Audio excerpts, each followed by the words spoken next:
Carrots and raisins, a pair you'd probably expect as a kid's pre-soccer practice snack. But did you know this combination has marked centuries of Muslim migration from the Silk Road city of Bukhara to the outskirts of the holy city of Makkah?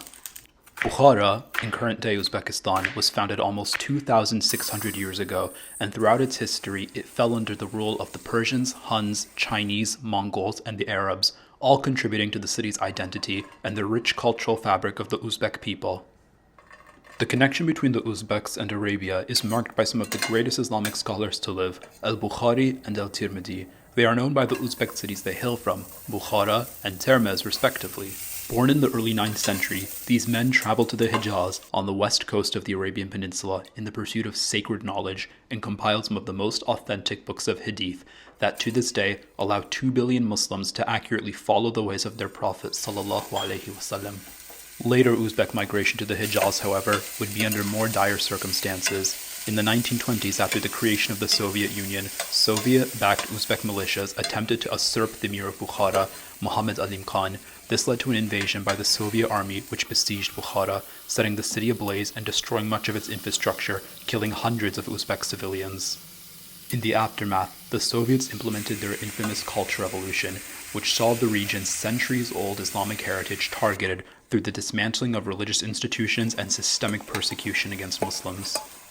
Religious schools were prohibited, books written in Arabic were burned, practicing Muslims were excluded from the administration, and of the 26,000 mosques that existed at the time, only 1,000 remained by 1941. Over the next few decades, to preserve their faith and escape this assault on their heritage, Uzbeks, along with the Uyghur Muslims of China, who were faced with a similar crisis, fled to the Hijaz region, settling in the cities of Jeddah, Mecca, and Medina, integrating into Saudi society and contributing their culinary traditions as well. These communities were categorized as Bukhari by the local Arabs, even though not all of them actually hailed from the ancient city itself, and hence a community was born.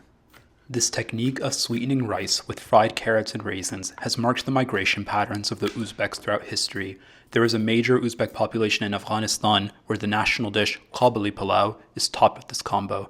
Beyond Central Asia, this sweet topping was embraced in Saudi Arabia, where it is known and cherished as Ruz al-Bukhari, Bukhari rice. Today, the rich heritage of Uzbekistan is being revived, Soviet policies have been reversed, and the country maintains a booming tourism sector, with people coming from around the world to marvel at the stunning ancient cities of Bukhara, Samarkand, Khiva, and more. So remember, though seemingly basic, carrots and raisins in a way symbolize centuries of scholarship and cultural revival.